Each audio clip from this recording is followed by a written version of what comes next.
So, you just landed at Maurice Bishop International Airport in beautiful Grenada and need a taxi? You probably just realized that Uber doesn't work here. That's right, Grenada doesn't have Uber. But don't worry. Instead, locals and visitors alike use RideGo, the fastest growing rideshare app on the island. With just a few taps, you can request a safe, reliable, and affordable ride anywhere in Grenada. Whether you're heading to your hotel, the beach, a restaurant, or exploring the island, RideGo has you covered. No waiting, no guessing, no hassle. Download the RideGo app today and experience transportation the modern way. RideGo, moving Grenada one ride at a time. Welcome to Ride Country.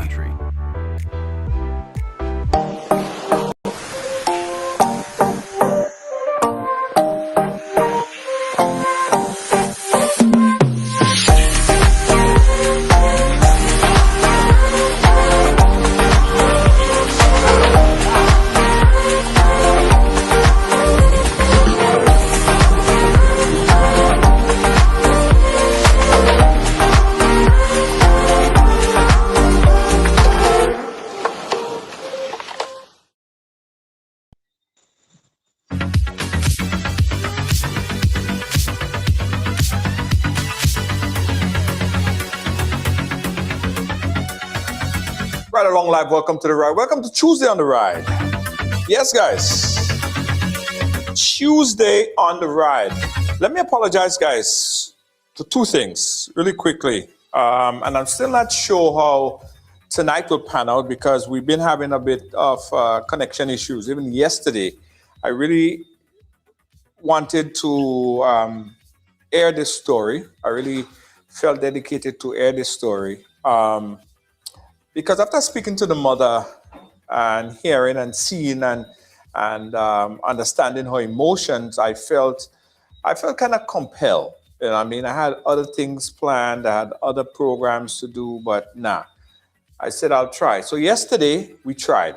Unfortunately, yesterday we had a bit of a connection issue connecting with my guests. And so today we spent a little more time.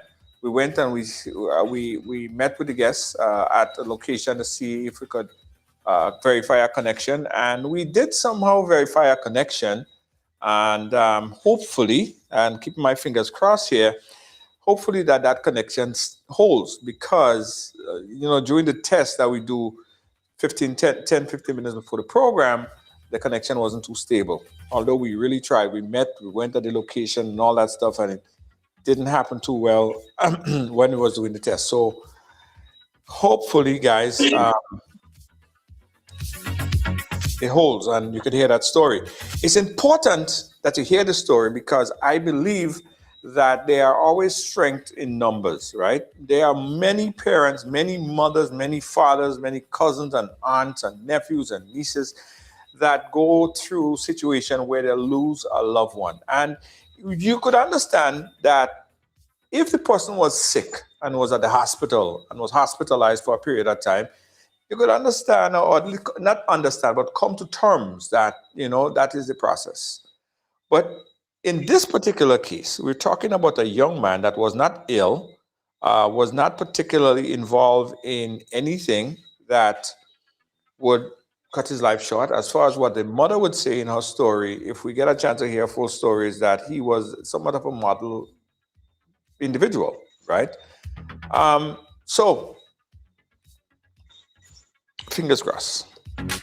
Fingers crossed. Okay, so I want you guys to share the program and just have some good vibes, send some good vibe our way. And if the mother get disconnected, we'll try to reconnect with her. We'll really try to get the story out, all right? And it's also what's pissing me off on Tuesday, but we're going to take that what's pissing me off part after we hear the mother's story, if we're able to keep that connection. So without any further ado, let me see if I could get the connection up right now. Ms. Noel, are you there? Yes, I am. Okay, all right. Thank you so much for joining us on the program. And I know we had some complications with audio, and I hope that it holds. Please, please, please. If not, we'll try to reconnect over and over again, okay? No problem.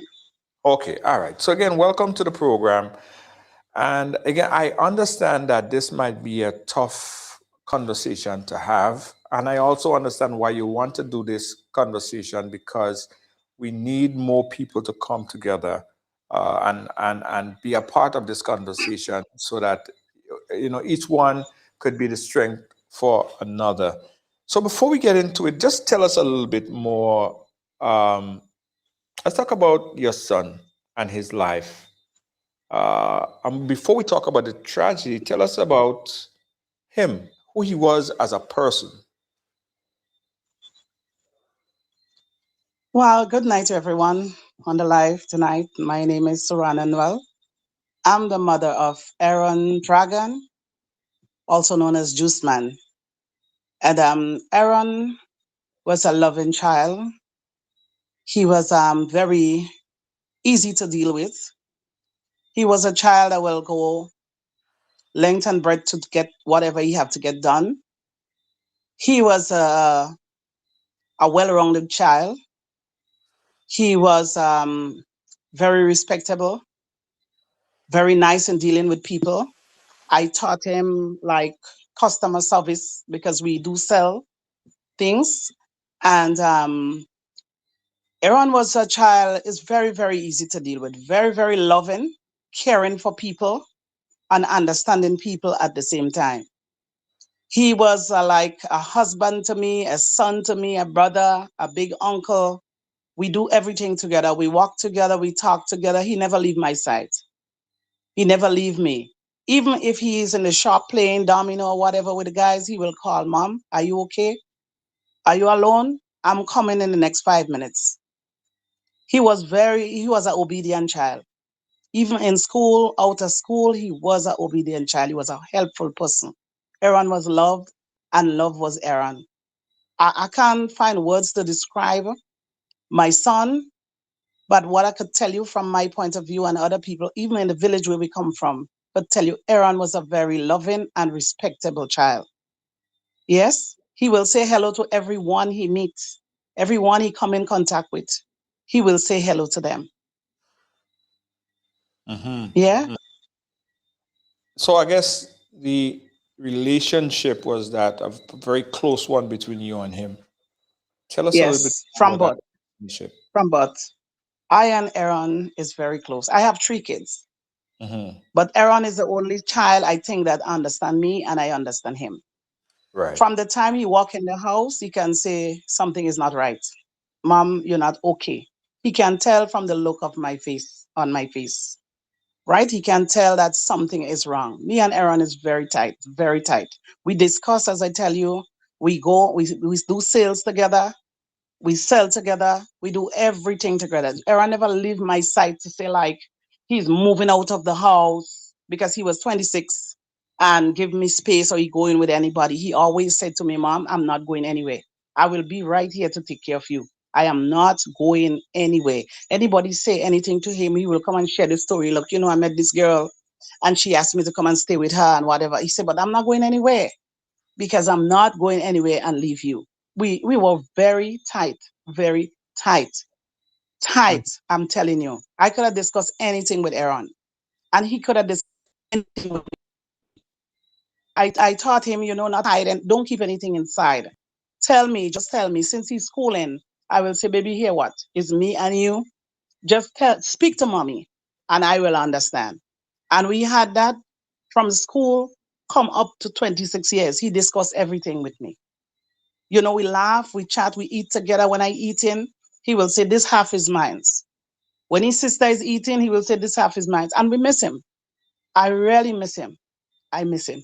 If I tell you I don't miss him, I will be lying. Every corner I turn, I miss my son. Before we Every hour I miss my son. I'm still looking for him. before we talk about the event leading up to the incident, what do you think that what do you hope that people most remember about him?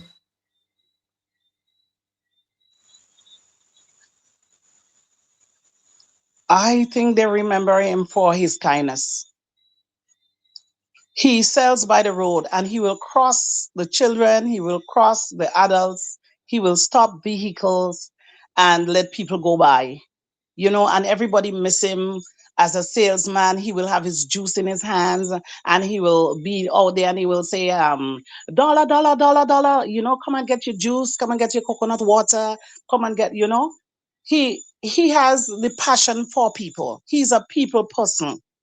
You understand? If you pass in, he will stop and ask you, uncle, how was the day? How your day going? Auntie, how your day going? He will ask questions. He's not like the other two that will just stay there. He will ask. If you pass, he will say, uncle, have a nice day. Auntie, have a wonderful day. Then people miss him because every day people will say, I miss Dollar. I just miss Dollar for his jokes. I miss him. Right. Because they're not seeing anybody holding up bags of juice no more. They're not seeing anybody holding up bottles, stopping vehicles and stuff like that. Even though people is not buying, but they will stop and say hello to Right. him. Even though they're not buying, they will stop and say hello to him. Yes, he was Right. a very nice child. Now, the events leading up to the incident, can you walk us through what really happened to or leading up to your Well, losing his life? I wouldn't say what I don't know because I knew that he went out the Friday night with his friends. I asked him, I said, where you going? He said, I'm just going down the road to meet my friend. I said, but I had a dream. The Tuesday night I had a dream. I had a dream that he went to the same shop and he and the guy get into a talk and the guy ended up stabbing him. Drift a little bit outside and he fall by this fridge and he bleed out to death. That's the Tuesday night. Mm-hmm. I called him, the sister, and the other brother had to get him on the phone.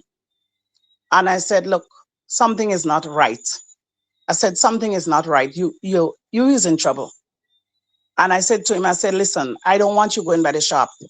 You have to start doing some prayers now and stop going by the shop. Let us turn around and you have to start going back to church. Mm-hmm. And he take it as prophet. They call me prophet. Prophet, you always. I said, but this is your dream, serious, right? He didn't go the Wednesday. He didn't go the Thursday and the Friday night. I don't know if he went by the shop, but I know the Friday night he leave for down the road for the other side. And he said to me when he come back, he knock. I'm gonna knock. And he said, wake me up early in the morning. So I wake him up. I wake up Saturday morning and I wake him up. I said, listen, pick some plum on the tree for me. And he said, you could go and pick the plum. I said, no, I want you to pick the plum for me. So we went in the garden. He picked the plum. He put one in my mouth and he said, let your husband put a plum in your mouth and you put one in my mouth. And we make joke as usual and we come back down in the veranda. So I sit on the veranda and I say, you know what, let me make a cup of tea. And he said, make a cup of tea for me. I said, no, you too spoil. So he went to the bathroom. I made the tea, but the tea was so hot, so I covered it on the counter. When he came from the bathroom, he drank half in a cup of tea. And he turned to me and said, you know what? If you ain't want to drink the other half, I'll drink it. But your husband drink half already. I said, okay. And I sit on the veranda. He come, he cream his skin. He put on his clothes and he tell me, listen, you have money for grocery? I said, I have, but not much. He said, all right, well, I'm doing something for a man over the road. So let me collect some money and come back and bring it for you. And he left. When he going up the hill, I said, listen, don't forget that dream and don't forget what I tell you. Make sure you're going where you say you're going. And he left. He left and I continued sitting on the veranda there, take the tea and the drinking. And my daughter is inside. And then I heard she say, here comes trouble. But they're always on the internet, so I didn't bother about that. She said, one box one and one stab one. Something like that. So I didn't worry and I continued drinking my tea and on the phone and outside there. And then the pastor called me and he said, Sister Noel, where are you? I said, I'm home. But there was a wedding the morning in the church. And I said, I'm not going to that wedding. So I said, well, what pastor calling me to tell me now? And then he said, okay, we cut off. And then he called back again and he said, Sister Noel, where are you? Are you still home? I said, yes. He said, you see the shop that you tell your son, don't go in? Something happened by that shop. So I think you should go and see what's going on. I said, Pastor, I'm not going anyway. He said, I tell you something happened. Go and see what happened. So while he's speaking, I heard the ambulance or the police or something, the siren coming a little closer, and like he diverting that road there. So I said, no, this thing looks serious. So I get a bag, I tell my daughter, we pack toothbrush, whatever for the hospital sheet, we take the bag. And I tell her, I said, let's walk down the road and see what happens, and just in case we have to come back to get something. And when I reach a little way out by Pastor Happy Church there, I met a lady. I said, Miss, what's going on down there? She said, I don't know, but I see somebody covered down with a sheet on the ground. I see somebody covered down with a sheet, but I didn't pay her no mind. I go in my way. When we almost to the shop, I see 2 police officers, and I hear one of them say, look at mommy. So I was like, look at mommy. And he come and he grabbed me, he hold me by my arm, and the other one was on my other side, and he said, mommy, we sorry, your son didn't make it. I said, what you mean? What you mean? What it is? What you mean he didn't make it? Where you coming from? Where you going? And when I walk a little down, I saw this thing covered down on the ground, right by the fridge, right where I see it in the dream, right by the fridge. And I said, I want to see him. And the officer said, well, I said, no, officer, I would like to see my son. They allow me, and cover him because I really wanted to know who is on the ground, who is there. And I went there and see my son, lifeless body. My son was murdered on that ground there. So he bled out to death on the ground. I didn't even get to see him to say, well, son, I'm sorry of what happened, or he didn't get to tell me the story. And I'm telling you, since that day, half of me gone. It's like a house. When you pull the partition and you have that house just open out just like that. So from the 24th of August, 2024, I am a devastated parent. I am a heartbroken parent. Sometimes I don't even know the day or the date. Sometimes I ask somebody and they will laugh and ask, you okay? I am going through a lot. I'm on this program to let people know, especially mothers know. I am hurting. I'm in pain. People don't understand. In order for you to understand what I'm going through, you have to be in that same position. People pass me on a daily basis and they said, I see you coming on all right, but they don't know that. Sometimes I cannot eat, my brother. Sometimes I cannot sleep because he will call to make sure his sister come on time because sometimes she gone on the field, sometimes she gone and dance, and he will be here with me. He never leave me lonely. He always there. He's a child that is always there. People call him a mommy boy.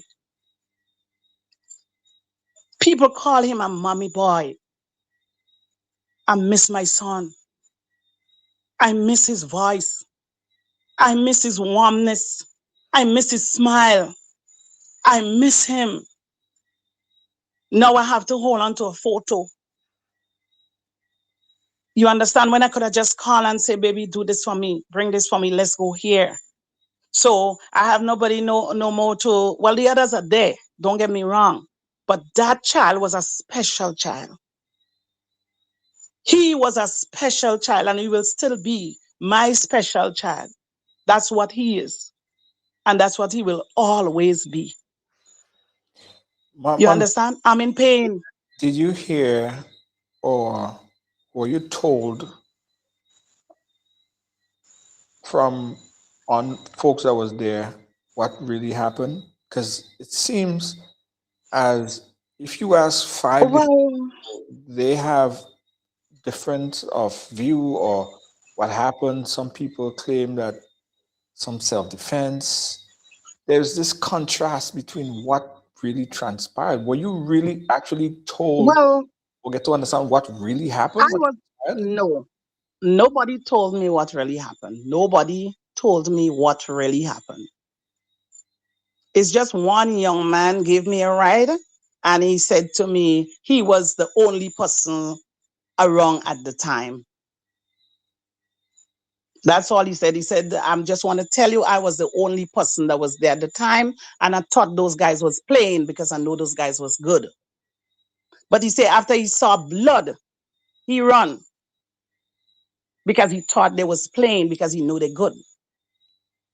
These guys were cooking together. These guys was eating together. These guys was going out together. That's what I know because he always by the shop. The individual used to call him from home, what they're cooking, what they're doing, whatever it is. So I don't know at that time what transpired. I cannot say, and I wouldn't say because I don't know, I was not there. But what I'm saying, it didn't have to reach to that. Even if something had happened, even if something had happened at the time and he had took him on the hand, I could have lived with that. I could have lived with him. I mean, he has a disabled hand or he have a hand, whatever hand. I could have lived with that, Junior. But what I can't live with, I can't see him at all. I cannot see him at all. That's the point for me. So what is happening? My son being taken away from me, and that's it. I need to get out there so people will know what's going on. We have to stamp this thing out. We have to learn to speak to our young men. So when they'll know what to do and what not to do. Because killing someone's child is not okay. It's not okay at all. Whether it had been on my side, whether it had been on another side, it is not okay. Because you did not give life. You did not give life. So I am getting older and not a son, nurture a son, mold a son to become a good man in society. He got it a good education. He went to school, never missed school. I sure if you call a Presentation Brothers College, I cannot tell you on the register that child missed school 10 times, 15 times, 4 times, or 5 times. No. He always attends school and attend what he have to attend. Even if, Junior, I had to stave it out and give him, and that is what happened. I give him that education that he needs. So now is the time for my son to be with me, to help me. He is not here because of the negligence of somebody else. My son is not here. So who is speaking to me? Nobody. Who is saying anything to me? Nobody. I have reached out, and up to now, nobody has spoken to me and said, well, let me visit that mother. Let me feel her pain. Let me see what she's going through. No, no. So I want all mothers that lost or lose their child in the event, just as my child, I want us to come together as one body and go out there and speak so people could know we are hurting, so people could know we are in pain, because it's not easy to carry a child for 9 months and then somebody just take your child away just like that, and you have to suffer and live with that pain. Who is helping me? We have bills together. We have bills together. We have business together.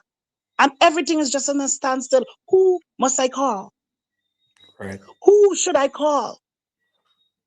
Where do I go from here?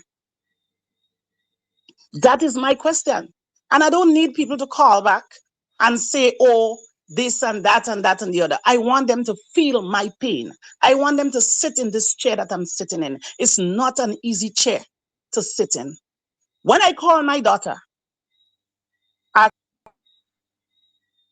don't call them by the name. And they always, mommy, it's me that day, I said, baby, you just have to live with that because you know it's you are calling. I still call him.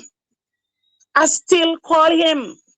I call him. Sometimes he just don't listen. He say, Mom, it's me that day, you know. I said, baby, we have to live with that. Because he always there. He always in my foot. So that's the first name that I call. So I will tell him, I say, Aaron, we need to use the bathroom. Time to come out from there. You know, he just texts in. You know, there's things in the fridge right now. If he was there, it would not have been there. So all around the house you go, you miss him. Junior, you miss him. And listen, I ask God for I not to be walking the road and cry. Because, you know, people see it as, oh, she's son dead so long, she walk in the road and cry. Because you know what? That never happened to them. That never happened to them. I listened to a parent cry on a program. And I don't want to say I don't want to be like her. Because I do cry. I have 2 pillows, I just hold it and bawl in it. Because I don't want the neighbor to hear me bawling for they to come to find out what's going on. I'm in pain, Junior. Nobody to speak to. When you have a tragedy like this, the first thing you don't call for money. You call for a hand to hold. You call for a shoulder to lean on. How much of them came and asked me, you know, how you feel? How you going? I went there because people say, go there. Okay, fine. I didn't get the support and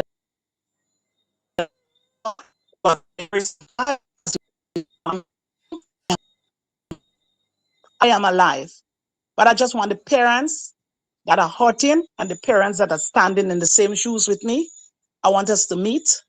Let us have a talk and let us see if we can get our views, our stories out. I believe if we come together and print our children on T-shirts, we visit, we share our stories, people will understand how we feel. But if we just sit down and talking to ourselves, talking to nobody, not reach anywhere, nobody knows what he's going through. If I didn't speak to you, you would have not have known what I'm going through. I didn't You know. would not have known what I'm going through. You know, earlier today, All I could tell you tonight, I miss my son. Yeah, I did. I just wish right now I'm speaking to you, and I just wish I could see my son coming through the door. Right. No, I understand. Mom, could you hear me? Yeah. Okay. So I did take the opportunity to drive up to Marion today. I stopped by the shop and I spoke to a few people that explained the gruesome nature of what happened on that day. Okay. And I cannot imagine a parent, a person, even the strongest person. I don't understand how they would deal with something like this. Now, this was a gruesome murder. Yes. How did you deal with it in the aftermath of seeing your son there with all? I mean, I ain't even going to explain because you explained it to me, and folks explained it to me how bad the crime scene was. How did you deal with that and continue to deal with that in your head replaying over and over? Yeah. Well, I didn't, you know, as some parent would go and bawl. As I tell you, we go to church. So before I left the house, you know, I asked God, I said, God, you know what?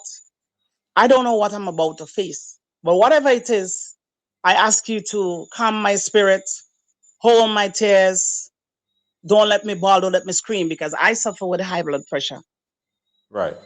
And also diabetes. And when Aaron left the morning, my sugar was 3 something and my pressure was 290 when he left the morning. So if I did ever go to bawl there, my brain would have gone.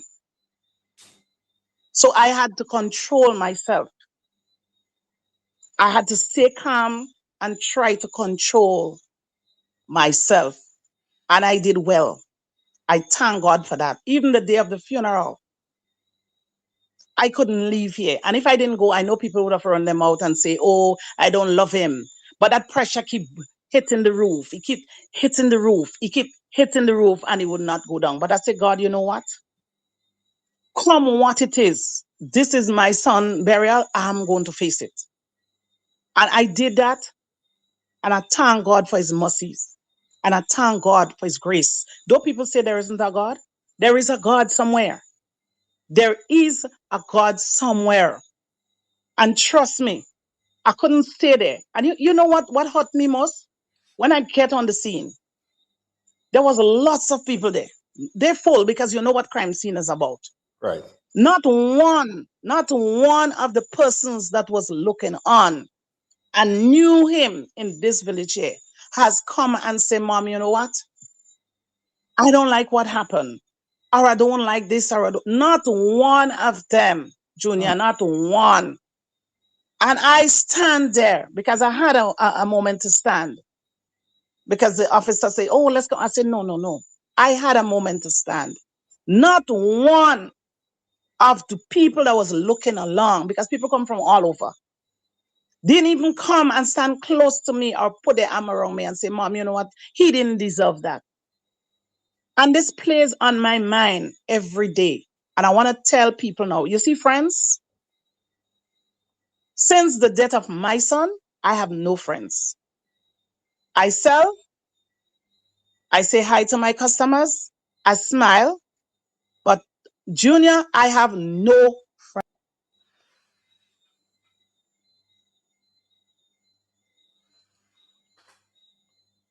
All right. Are you there? Some of them was right there. Some of them was right there. And I can't imagine what a friend is. And I want you to tell me tonight what a friend is. I don't know what is a friend. I don't know.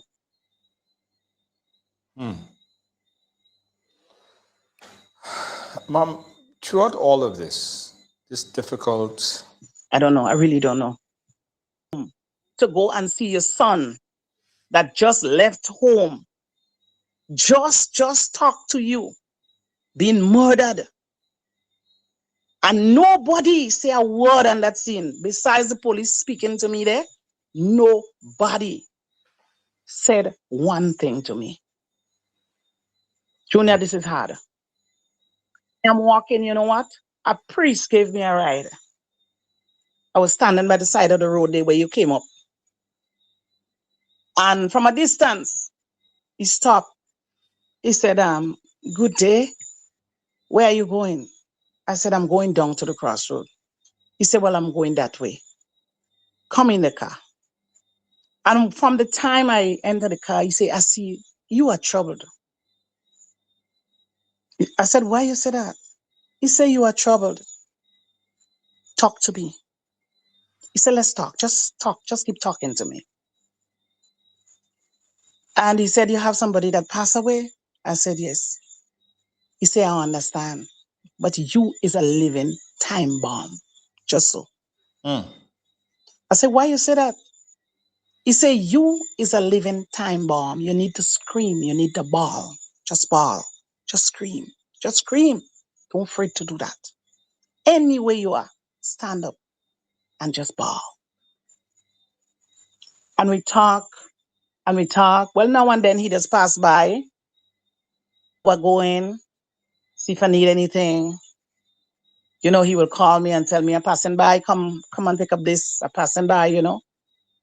But apart from that, nobody check on you, not even to say hi. What a life we live in. So I could imagine the other parents, what they're going through, but they're not speaking out. Listen, I lost a cousin because she kept everything inside. And she didn't speak to no one, and we lost her. I lost a friend because she kept everything inside and she did not speak out. But I don't want to keep it inside, Junior. Keeping it inside is a poison to my system. It doesn't matter what people may say, but keeping things inside of me right now is a poison to my system when coming to my son. When coming to my son. The others say he's my king. They're right. They're so right. And that is what he will always be in life. And that is what he will always be in death. I'm suffering. I'm in pain. People don't know. I walk the road. You see, I come and I talk to you. You would have never said anything wrong with me because you don't know. I don't know. I didn't know. No, you don't know. You don't know. And you won't imagine this is going on with me. I am in pain as I walk. I am hurting as I speak to you. But who are you talking to? Nobody. So I got to talk to myself on a daily basis. That's what I do. And people say, sometimes they come on by and they say, Miss, you talking to yourself? I said, yes. Yes, I'm talking to myself. Yeah. You Well, don't know. Seeing your son, you don't know. you know. And just about 2 months ago, Mhm. before he died, we sit here and we was talking and he said, Mom, let me tell you something. I'm not going nowhere and leave you. He said, Mom, if I have to marry and I have to leave you, I'm not going to marry because for what you go through, just for me, to see me come out somebody and to see me come out something. I tell you, it was hard in the beginning with him. Growing a child on your own, it was really, really hard. Aaron couldn't retain anything. It's like you tell him, look, spell cap for me. And you give him a water break and he come back, he fumble into spell cat. I used to beat him sometimes at secondary school. I said, in the village, and you're going to make me shake. And I used to get on with him and I said, tell me what is the problem? I sent him to all summer class. People in town could tell you how many different places I sent him, even in a private home. I used to pay a girl to tutor him for me. And one night when we sitting watching the news, some ad come up and said that, what? Some higher max. And I took the number one time and I called Miss Stacia Blake. And she said, bring him in the morning. When she gave him the test, she said, Mommy, nothing wrong with the child. The teacher in the school. And then he started telling her, the teacher used to call him a fool and what. So he decided he didn't walk in. And she said, Mommy, when I finish with him for you, he will get his first choice in common entrance. And he did. He did. I had money to pay. I had a lot of money to pay Higher Max because they wanted money. But I get what for my money? Yes. That's why she could have stand up in the funeral and say such of things about him because she worked with him. And he was a good boy, a good child. I can't get, fathers saw me. Listen, you have a couple of people when we go, they said, this is your child? I said, yes. And everybody wish they had a child like Aaron. Fathers wish they had a child like mothers wish they had a child like my child because he helps me. He will hold my shoes. We had mud where we live before the concrete. And he will hold my bag and my shoes and his shoes in his hand. Mommy, So if you have a child around you that stick and stays and do everything, you will miss them. Yeah. I tell you what, the morning when that happens, I saw, we came back here with the police. I speak to the police, yes. But after that, I just see people coming here. And I was like, what the hell? Why they coming here? Why they coming here? I see a Pastor Terry, my mother, she husband, and I see people just coming here and talking. So All right, we lost connection with the mother, but we'll continue to reconnect with her so we can hear her story. Very emotional one, guys. And let me see how she reconnected. Let me see if we could get her back. Mama, are you there? All right, let me try to push her back in. Mama, are you there?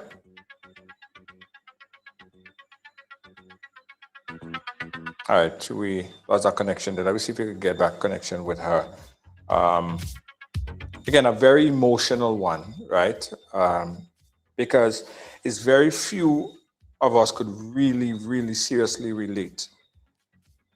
And it's by coincidence that I got a chance to speak to that lady. I was in town, very busy, running to do take care of some business, and she stopped me. Okay, hold on. Let me see. I think she's connecting back. Hold on 1 second. I see you there. Are you are you there? Hello? Yes, I am. Okay. All right. Sorry. Yes, I'm here. We lost connection there, but I'm happy that you were able to reconnect. I wanna talk a little bit before we lose connection because it's important that we find out a little bit more about the investigation and the justice of this whole thing here. How would you describe your experience with the investigation into your son's death? Well, what I would say, um, after the gather whatever on the ground day that day, the police have never came back to speak to me.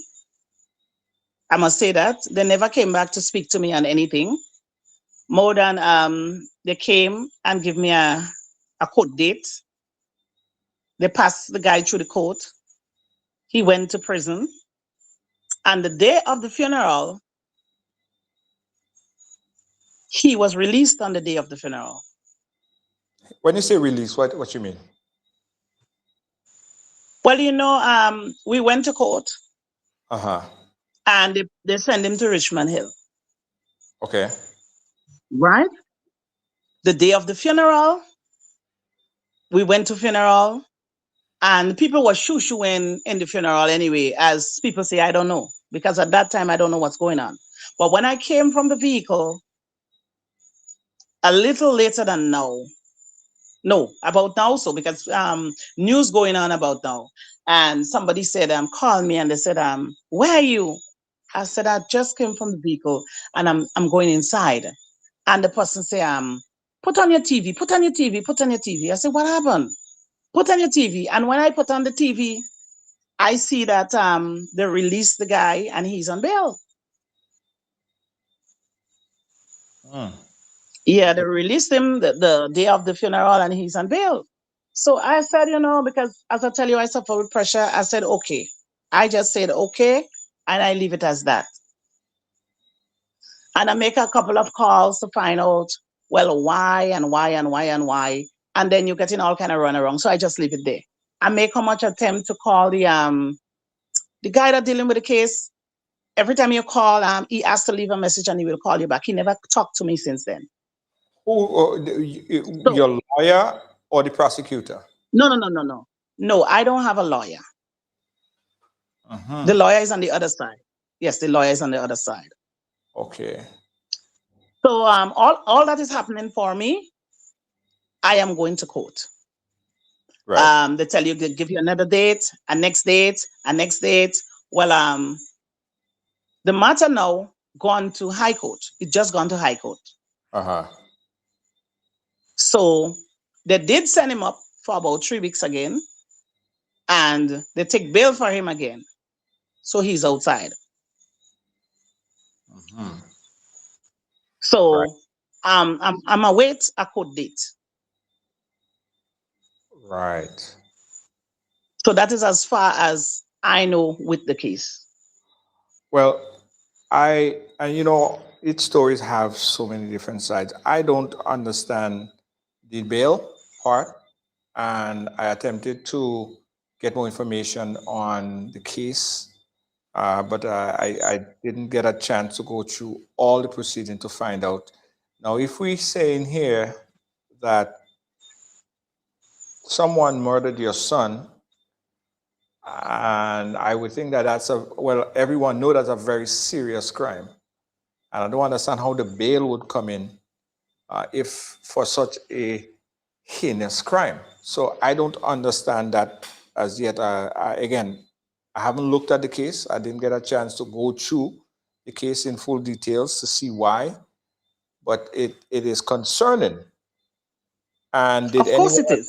did anyone advise you or any family member for that matter that he was granted bail? Go again. Were you ever advised that he was granted bail? Yes, I knew that. Because when we were there, they were preparing the paper committal, and we were inside, he was not there. Two occasions I went to court and he was not there. One, he was sick, and the other one, he didn't know of the court date. And the magistrate said that they will have to prepare a warrant to get him. And then maybe a lawyer ended up calling him and asked him to come down. And I knew, because the magistrate tell the lawyer that he will go up. So I knew he was going up from there. But then they accept bail again for him. So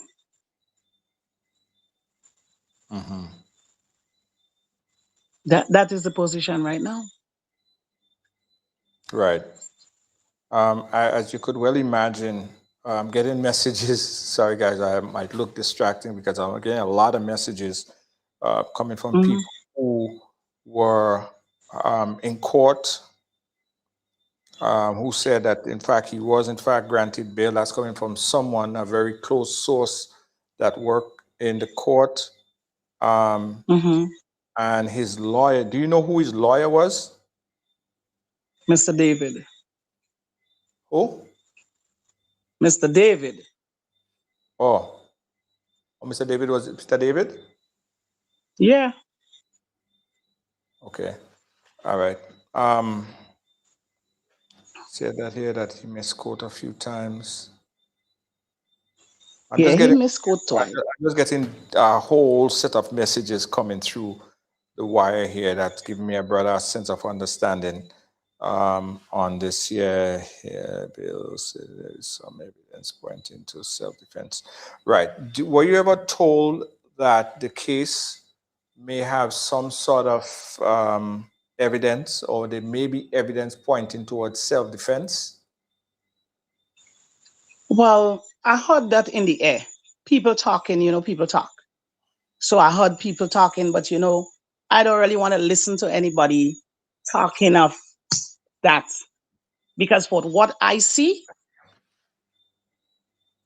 I've been a security officer for over 1, 2, 3, 4, 5, 6, about 11 years. My father was a police officer for many years, maybe 30-something years, and been educating me on the outside of self-defense and what you do, your do's, your don'ts. And I took certain training, so I know certain things. I may not know all. But in that position, if I have to defend myself, I would not go to that extreme, because you already opened his hands 4 times. So that's enough. That's enough. That's enough. The slitting of the throat. What is this? That's a dog? Huh? What's this? If nothing is not hurting, that is burning me, because when you do that, all communication gone from him. He can't breathe in, he can't breathe out. You understand why we are going with that? I could deal with the hand. I could deal with the hand, but I can't deal with the multiple stab wounds. I cannot deal with it. Do you feel like you received support and communication that you needed from the authorities? No, I didn't. It was not properly communicated to you. It wasn't given support. What about even support to bury your son? Psychological support? No support. No support. No support. Let me tell you, the only 4 persons I can single out here tonight to say thank you to is Mr. Bowen, Mr. Gregory Bowen. I just want to say thank you so much for standing, being with me. Mr. Gregory Bowen stand up with me as a boss, a father, a big brother, a big uncle. He was here the Monday. That happened the Saturday. Mr. Bowen was at my door the Monday. And every other day, I can get a text If it's not coming from him, it's coming from somebody connecting to him to find out how we go in. He will, sometimes I get a call, where are you? I'm at your house. I'm dropping off something for you. I'm coming to give you this. I'm coming to bring this. Yes, Wagiti, I want to say thank. Wagiti break down in tears when he get that. He said that could never be his son. He can't believe his son. He can't believe that. He just can't believe. So he called to know what's going on. He sent a tent. He was there. He called. He played his part. Dr. the Honorable Keith Claudius Mitchell, thank you for being there, for your support, for your love. I would just want to say thank you, Dr. Steele. I want to say thank you. And there's another white man down the road. He gave me a contribution, towards him. I just want to say thank you to these people, all the people that help, whether it be in food, whether they call, whether they text, whether they didn't send flowers. I just want to say thank you to everybody that played their part, that helped in the process, even with the tomb, the guys that dig the hole. I just want to say thank you. But if I say that, I get support. I even went to social development because two persons said to me, I think you should go there. I said, no, I'm not going there. I'm not going, and they forced me to go. And when I went, the young lady was I feel embarrassed to know that I didn't have to go, but because of somebody tell you to do that, you try to please them. She said, we cannot help you, we won't be able to help you. I said, okay, thank you. And I left. And the day before the burial, a next lady called from the ministry, from social development, and said, you need to come because you need to get the check before the child bury. And when I went, she's in a meeting, she leaves her phone on the desk and she said, nobody don't disturb her. And we is waiting like me and my daughter, like two fools downstairs. So I left everything there and I went. And I never get a call from them again. I never get a call or a visit. More than one Miss Andel woman came here for some seed program, and to ask you if you have things like HIV and how long you have it and all these craps. I don't understand. You coming in people's place. I am so hot and pain and devastated. And you coming in my place to ask me all these questions. And it is going on 2 years next month. I never hear her and I never see her again. And I never get a call from her. You understand? So it's like they're running you around. It's around and around and around and around. Everybody's just running you around. And then you hear it going on TV. Social development is this, and this is that, and that is that. Brother, I'm not telling you any story that somebody tell me. I tell you, I went to them, and this is the treatment that I get from social development. And this is not nice. This is not nice because remember, my son was not ill. My son was not sick. Somebody take my son down. You understand? And up to now, I don't understand this puzzle. So I want somebody to help me unfold the puzzle. No help from nowhere, not even in tutoring, not even in pampering, not even in a handshake, not even in a hug, nothing. Right. Because when you lose somebody, no amount of money that people give you, right, can heal that wound for you. But at least you need a shoulder to lean on. You need a hand to hold. Where is the NGOs? Where is the conference of churches? Where is the this? Where is the that? You hearing all over the place. Look at that. My son lost his life. Somebody else's daughter lost her life. Somebody else's son lost his life. Somebody else's daughter lost his life. And everybody just take this as a joke. This is no joke. We bear pain to make our girls and boys. And somebody else's child should not have the right or take their time to come to murder your child for you. And then nobody's saying anything. Nobody is saying anything. We need to put things in place. So I'm asking these parents tonight to come out of the closet and let us come together and find a solution for our problems. Because I don't want their problem to kill them. I don't want that problem to kill me. Let us talk. Let us walk. Let us go to church. Let us do something. Let's come together as a group. Let's on a mountain. Let us ask them for the park. Go out, have a barbecue, have a picnic, do something. We cannot stay home and just stay silent. We have to speak out. Because listen to me. I know, Junior.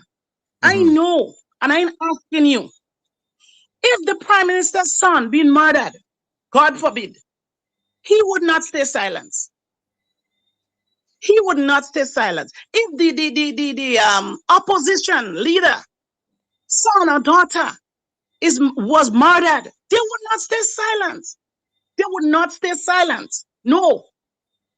So we cannot sit down because we're simple citizens of this country and just sit down and let people murder our children for us. And then we just laugh at it. No, I'm not going to laugh at this. I asking parents, and I want to see the parents, because I want to see how much they did love that child. I want to see how much there be a pain to make these children that they're afraid to come out to speak. You have to speak. Because if we come as one body, then people will understand what we're going through. We have to start somewhere, Junior. We have to do something. Get out there, hit the road. Just as how did us go around the island, get a truck. Go around the island. We need people to speak to. We need to form a group. We need people to speak to. Right. Mom, let me ask but you I about... beg of that group. Yes. Go ahead. Sorry, but in reference to the investigation and the justice, right? What does justice mean to you in your son's case? Junior, I don't even know what to tell you right now. All I need to know, and I want the lawyer, not the lawyer, but the prosecutor, the magistrate, whoever, to speak to me. I want to hear what they have to tell me. I don't want to speak before. I want to hear what they have to tell me on this matter. I want to hear what would the decision be on this matter. I'm not going to speak what justice means to me, because even though I say it, when the time comes, their word is final. The judge's decision is final. I want to wait, and I will wait and see and hear what is the result of my son's death. I want to wait, and I want to see what happens when the time comes. What about the process, the legal process? Is there anything about the investigation or the legal process that you wish had been handled differently? Well, in this case, as I tell you, I was called on the scene. I saw my son lying lifeless on the ground. Right. The police came here. They asked a couple of questions. I never see them again. Normally, I think they would have come by, and talk with me and, and tell me something. But You're going to court, and all I'm hearing is the magistrate is speaking directly to Mr. David, and I'm just there listening. That's all. So on many occasions we go, she speak to Mr. David speak to her, and that's it. Right. And all for me is next date. No, I'm taking my time to go to court. What? I'm not working. I don't have a job to say that I have a job. I have to leave out what I'm doing on a daily basis and go to court because it's my son. I want to know what's going on. So I always in the court. Right. You see? So I don't care how long it take, what they want to do, but I'm sitting and I'm waiting to hear what is it they have to tell me pertaining to my son that been brutally, not murdered, not just murdered, brutally murdered. Murdered. You understand? Not just that you brutally murdered. I was waiting for this moment. I was really waiting for this moment. And they say God timing is when. And I believed. Junior, I believe that. Sometimes when I view the pictures, tears come to my eyes to know that I have to view my son and I cannot speak to my son. Could you imagine that a time like this I hear in this house alone and my son will be by my side? Junior, I'm trying to hold up. I'm trying to keep my peace. And I'm trying my best to hold myself together. Because that's the best I do, to hold myself together while people is doing otherwise. But you're trying to question why he's outside. Don't question that, sweetheart. Don't question that. Don't question that. Right. Right. Yeah, don't question that. Don't question that. Now, Go ahead. what message do you want to send out there to parents whose children may be at risk of violence? I think you're in a unique position to speak about it because you are living through this. And this process has not completed yet because it's still going through the litigation. It has not completed. It Yes. will have to go back to court a few times. But you still have an opportunity to speak to people. And I think when I met with you in front of the bank, we had this very lengthy conversation. I said, you know, I know when you come on this platform and you share your story, rest assured other people would come with different variations of the story and what they know, what they don't know, what they heard. And I've always believed and said that a story has so many different sides. But I also believe that you are in a unique position to speak directly to mothers, parents, fathers, sisters, cousins, aunties, brothers, sisters, to give them strength. So what would you like to say to them? Well, I would like to say to the mothers especially, I would like to say to the mothers, do some more talking, do some more praying, do some more one-on-one, especially with your boys, Because you see, Junior, let me tell you, you may have a home with your wife and your children, and for some reason, you leave home as a man, but you did not turn back. And you have your kids, fathers. And for some reason, because you and the mother cannot kick it out no more, you dump your children in garbage. So you just leave them for the mother to do everything. And that child is growing up with an rage, especially the young men, and anger in them. Because you know what? My father left my mother when I was 2 years. I don't know my father. My father left my mother when I was 3 years and whatever it is. You understand? And all you know is mommy. All you know is mommy. And mommy have to do all the talking. Mommy have to do all the preaching. Mommy have to do everything. While if daddy is there, even though you and daddy is not living together, that don't say daddy can call you to tell you, son, you did your homework already? Son, how was school today? Just one word. Just one word. They don't call. They don't text. They don't come. They don't take the children for weekend. They don't do anything. And they leave everything, most of the fathers, for the mothers to do. How much could we do? Sometimes we don't even have a job. I was growing this young man and I didn't have a job. Right. But at least he didn't come out wayward. I walked my way. And at a point in time in life, I had to go to work with him. At a point in time, I had to go to work with him. But I did it.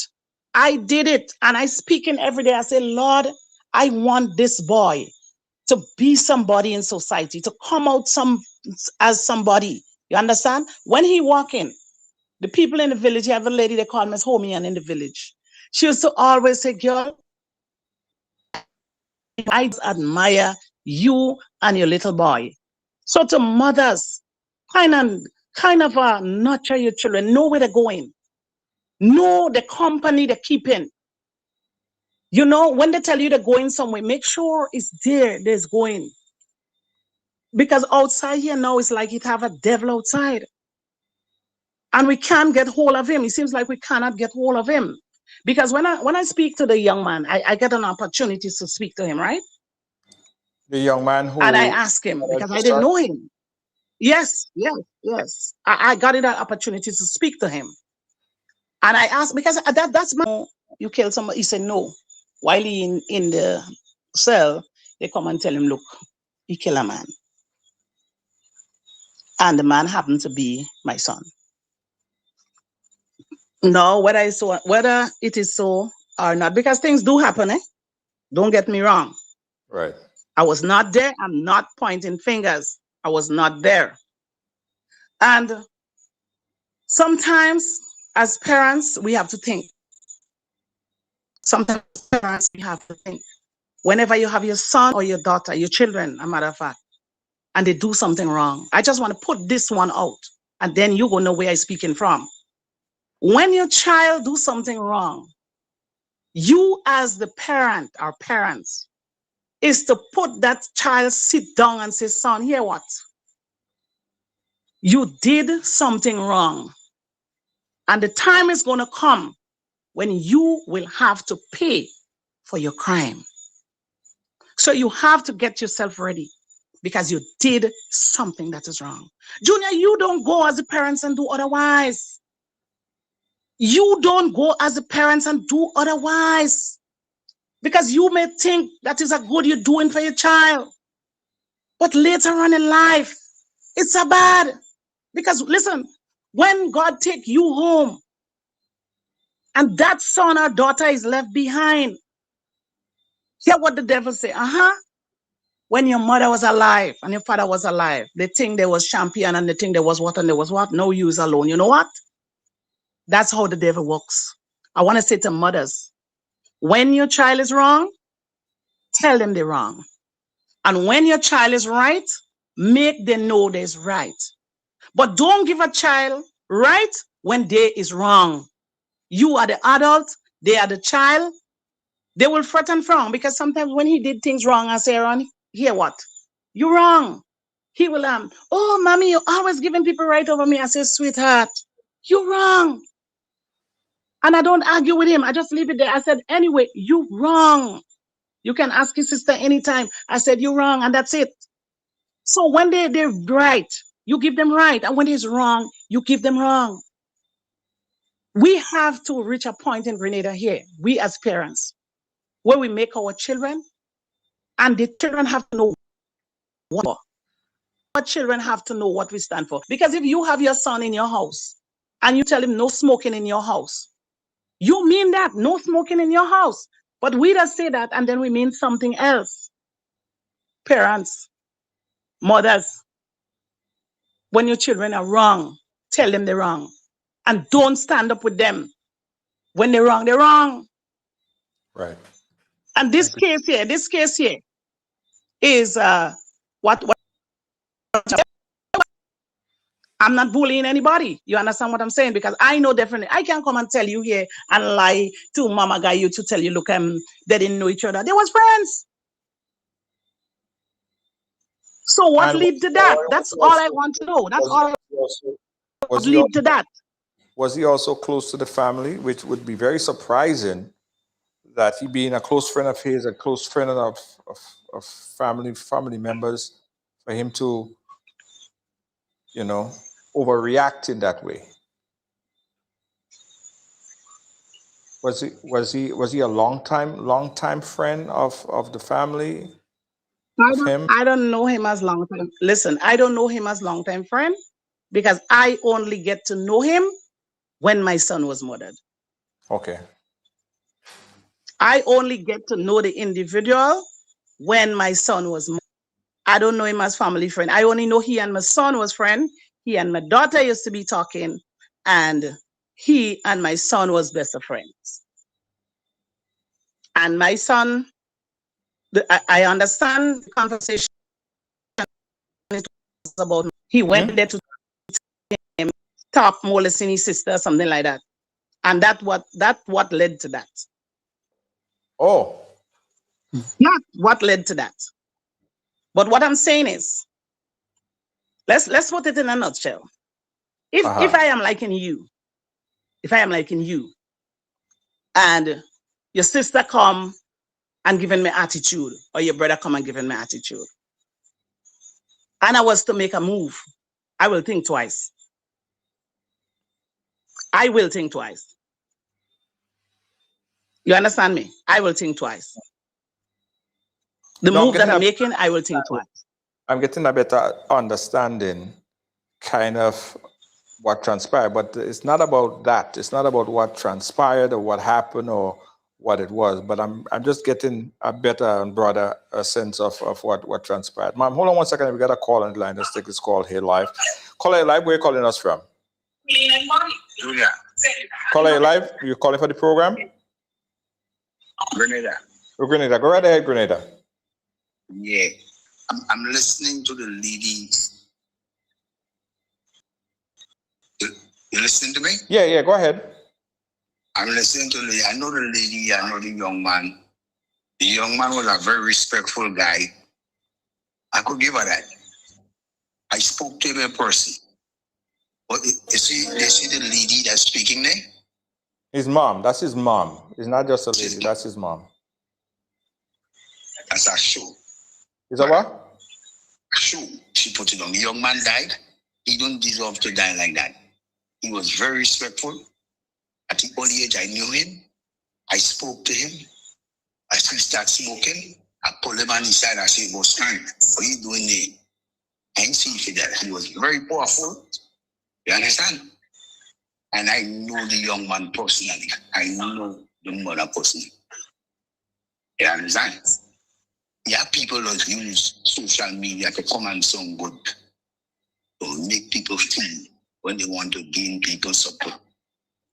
God does not take away nothing from people who don't deserve it. I call You it. understand? Yeah. I respect that. I could work more details. I know you very personally. I will meet you one day and probably will talk.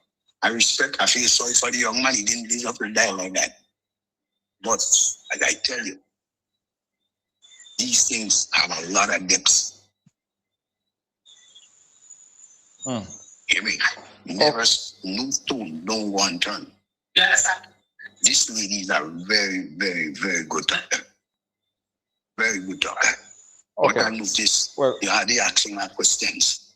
There are so many questions you can ask about, like you're on pause. Because when I tell you she could talk, she could talk. All right, caller. All right, thank you so much. All right. Appreciate it. I respect it. And let me just say this, guys. I also understand and appreciate the fact that the mom has gone through a traumatic experience. One that I don't know if any one of us could have handled. I certainly can't. I have a son myself, and I can't.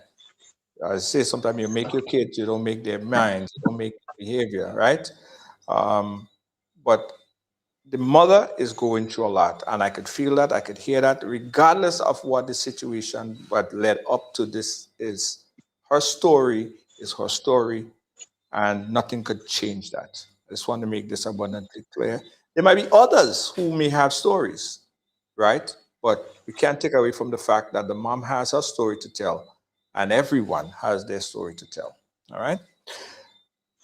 Mom, you there? Yes, I am.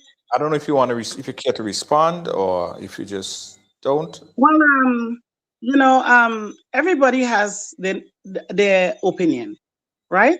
You can't take that away from them. Right. But I know I am a good mother to my children, especially that son.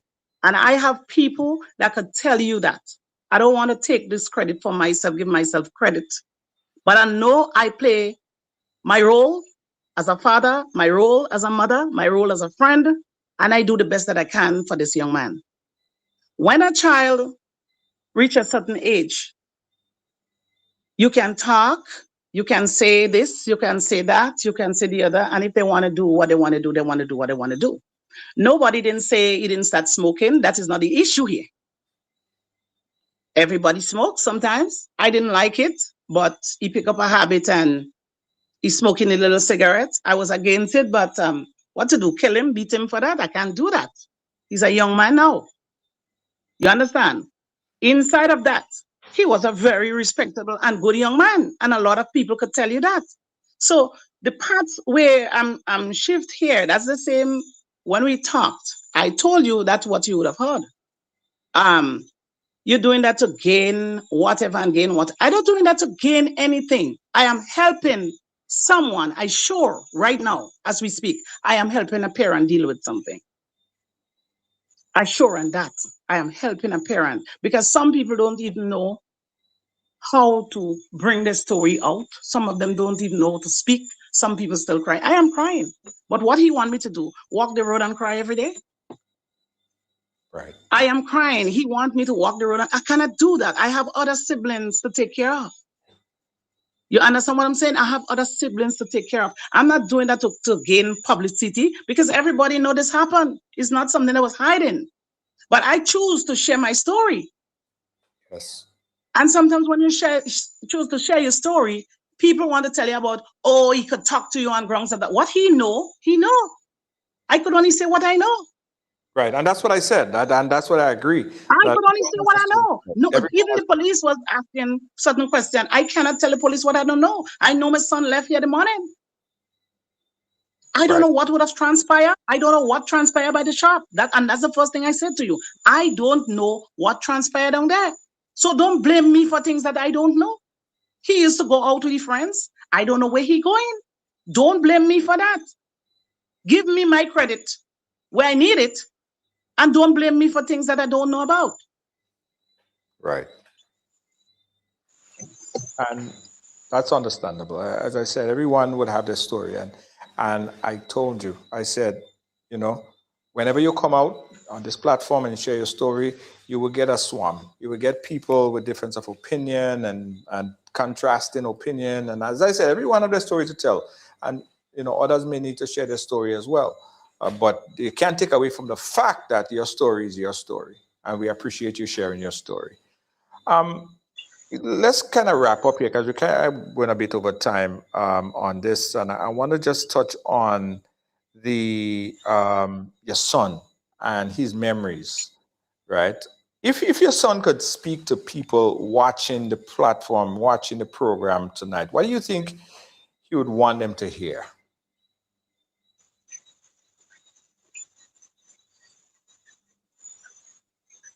Well, my son is always a peaceful guy. Right. So I think he will want them to know that violence is not the answer. Whenever there is a conflict, you try and resolve it without, shedding of blood and losing of life and stuff like that. He will reach out at that and he will tell them exactly, what he know and what he wants, what he don't want. Because like if there is a fight and he's there, he will try to come and part the fight. If he can't, he will leave. Just like that. Because I always say, look, please, if there is a conflict, you leave. Right. So I think he will want peace. He will always want to see everybody happy. He will want to see love. Yes, so will want to see you just you get rid of the fighting, the cussing, and just live in love and unity. Because that's what I will want. That's what I will. Listen, since that happened, I don't play TV and radio, no. Because I don't want to hear certain things in my ears. Mm-hmm.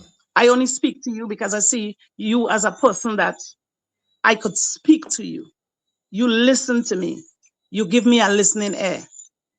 I feel relief when I spoke to you in St. George's. I feel that, it's like you've been connected to something and you feel disconnected for it because you listen and then you speak. You understand? So I know that, look, my words did not go on deaf ears because you responded to me. And that is what people need. So it's not going on a live to gain from people. People will listen to you and they will want you to listen to them. We have to communicate. Me and you is communicating right now and I feel good. I'm feeling I feeling a relief of something because we is communicating. But you see the other side of that with the ignorance, I'm not a part of it. I'm Right. not here to tell people I want food or I want this or I want that. I'm here to air my views, my concern, to air my voice. Something has happened, and a lot of people don't even know because people still meet me and ask me for him. Last week, a man came and he said, the young man that used to be here, I'm not seeing him again. I said, he's not around. And he looked at me, had about three fellas there, and one just hold him and he said, my friend, let me don't go there now. Because that wasn't the time. That there are times I need to talk about him, and there are times I don't want to. I don't want to, and I don't want to be forced. Because I know my feelings, I know my emotions, I know what is happening with me. So there are times you're going to see me laughing, and there are times you will see me very quiet. Right. Right along, I appreciate you talking to me. I appreciate in you trying for me to speak out, for people to know what's going on with me and maybe other people. I really appreciate that. No But problem. you see the negative comments? I Yeah. hate it. No, you I mom. am a mother. I have Yes. a heart. Yes. Yes. You'll You get that. understand? And people must understand. Absolutely. I think also the Yeah. bigger picture is there are other mothers and family people that went through or is going through similar things that like what you went through or what you're going through. And one of the things that you said to me after we had this lengthy conversation was that you want to create somewhat of a sisterhood, somewhat of a grouping whereby you could build strength from each other. I think that's a very good idea, and I want to Yeah. appeal to others that went through similar situations to do that. Contact you. This might be the start of something where your weakness might be someone's strength. Your strength might be someone else's weakness, but you could go through this process together. And this might be the conduit to start this conversation. So if anyone Exactly. is going Exactly. through something and they want to speak, they want to put together a group in, whether it's Mother Against Crime, whatever you guys want to put together and call it, or whatever it is, I think this is the opportunity to start that. So I don't know if you want to give off your contact information, whatever information you want to give to the audience so that you could start that process. But I think that this is an opportunity to do something, make a difference. Of course. Right. So That's all we are asking. what number do you want to give out if someone wants to contact you? I don't know if you want to do that or if you don't want them to.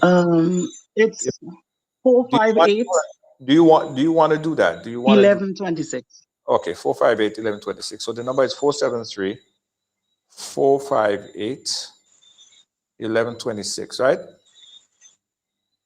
1126? Yes. Okay, 1126. So this is her number.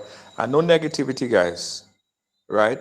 This is a number if you are if you're an individual that went through or is going through traumatic experience, somewhat like this situation, and you need strength, right?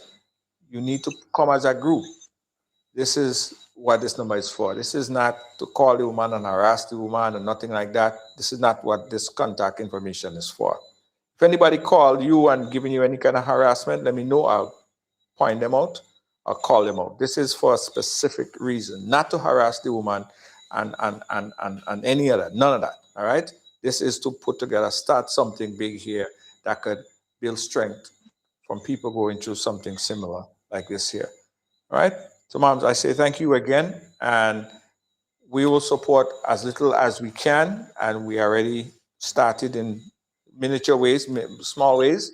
But I am also, this is not you, I am also appealing to persons out there who might be in a position to assist to do so. This contact information might also be a nice way to contact the mother. And if you're in a position to help, that's not her speaking, that's me speaking. Please call her and assist in whatever way. She's not here begging and right along and none of that. I'm just saying, people need help, people need support. All right, we do a little what we can. If you're in a position to do so, we encourage you to do so as well. But Moms, thank you so much for chatting with us. We're here as a voice whenever you need one, or we are here listening air whenever you need that as well. And I came by you today. We get a chance to speak one-on-one.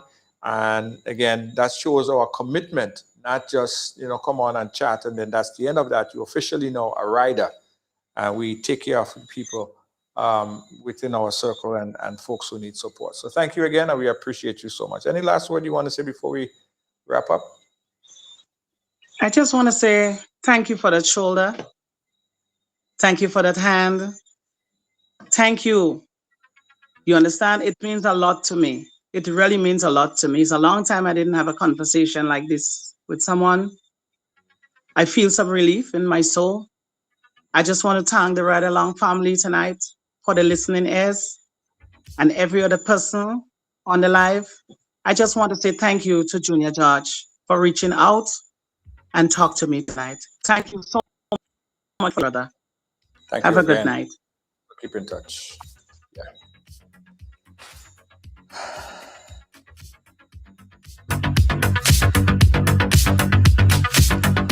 Right Along Live. Everyone has a story to tell. It's important. You see, when we say that, it's not just a cliche. Not just a cliche. It's serious. Everyone do have a story to tell. All right? I got some closing words when we come back. Let's take a quick commercial break. We'll be right back. Right Along Live. So you just landed at Maurice Bishop International Airport in beautiful Grenada and need a taxi? You probably just realized that Uber doesn't work here. That's right, Grenada doesn't have Uber. But don't worry. Instead, locals and visitors alike use RideGo, the fastest growing rideshare app on the island. With just a few taps, you can request a safe, reliable, and affordable ride anywhere in Grenada. Whether you're heading to your hotel, the beach, a restaurant, or exploring the island, RideGo has you covered. No waiting, no guessing, no hassle. Download the RideGo app today and experience transportation the modern way. RideGo, moving Grenada one ride at a time. Welcome to Ride Country.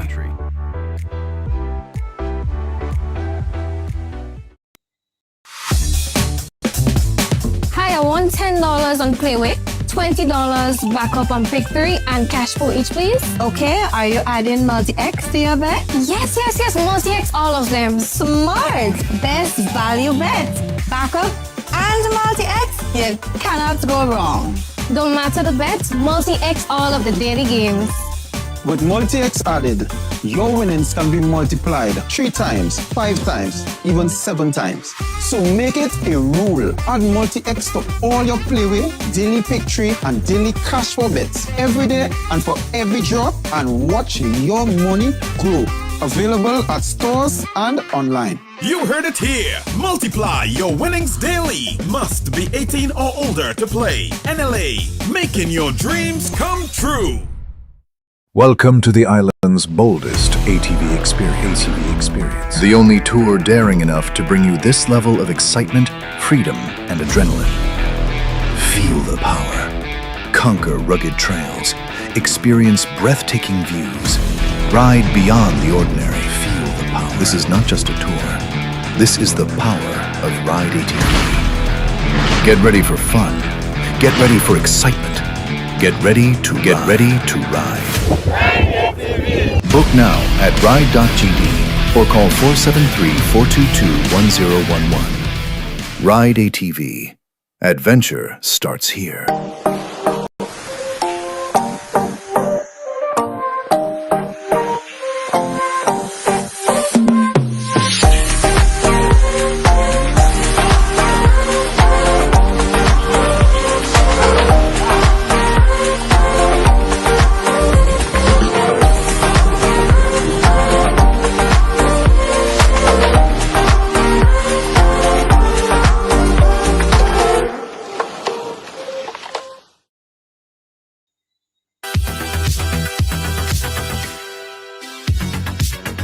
Guys, also, let me say, if you have a small business or a big business, doesn't matter, and you want to get the word out, you want to advertise Ride Along Live is the place, right?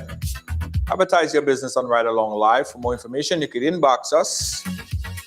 Event, business, cooperation, whatever you have, Ride Along Live. And also, guys, we have this new offering whereby no budget is too small, right?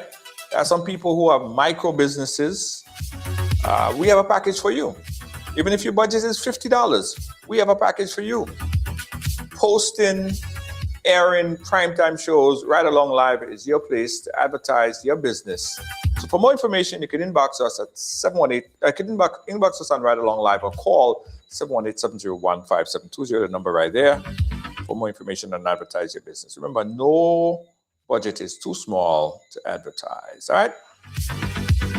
Now, guys, throughout the program today, every time I look down is because I'm getting so many different messages, and that is how it goes. When I'm on the program, people watching and they have a point of view they want to get across. They would inbox me, they would WhatsApp me, they will get in touch with me.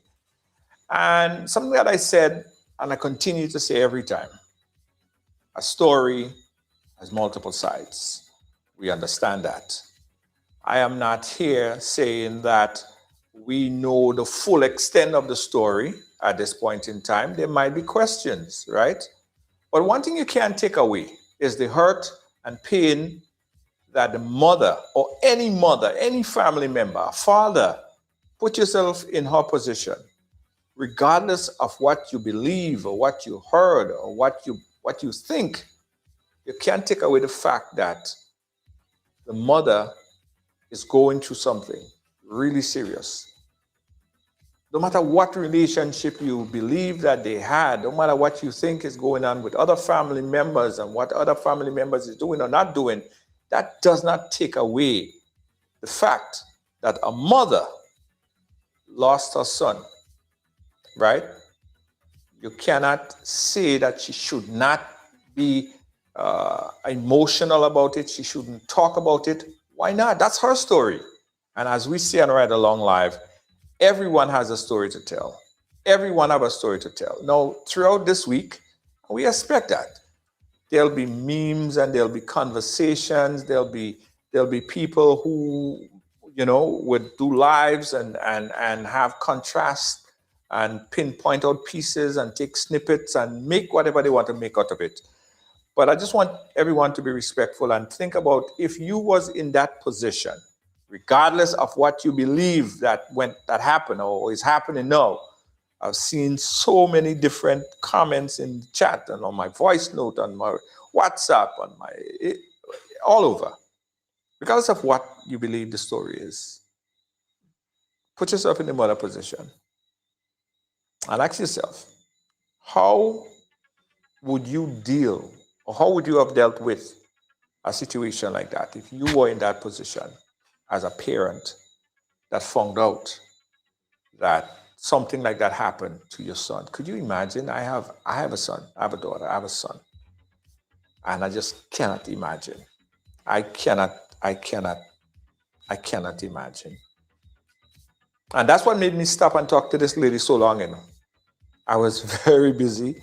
I had a lot of things to do. And imagine I stood in front of the bank with her for about an hour and a half. And we spoke, and something about that story touched me. And I asked her, I said, listen, coming on the live is not about coming on here and, bringing across grievances, although you might feel that way. But I think the bigger picture is to come together and get strength in numbers.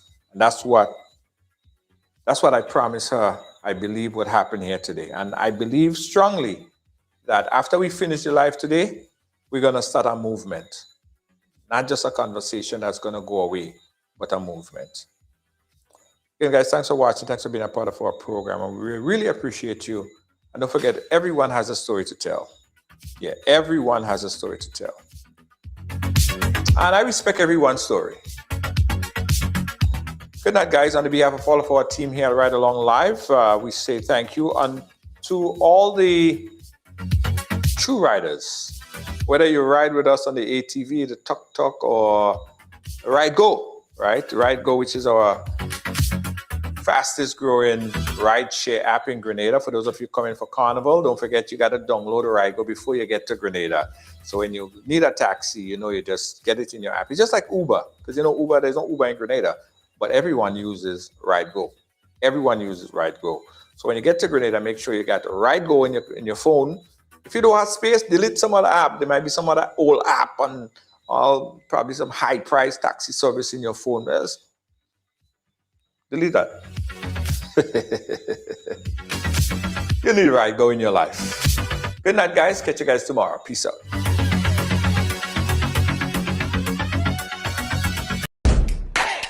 There's a new way to move in Grenada. Ride Go. Ride Go is here.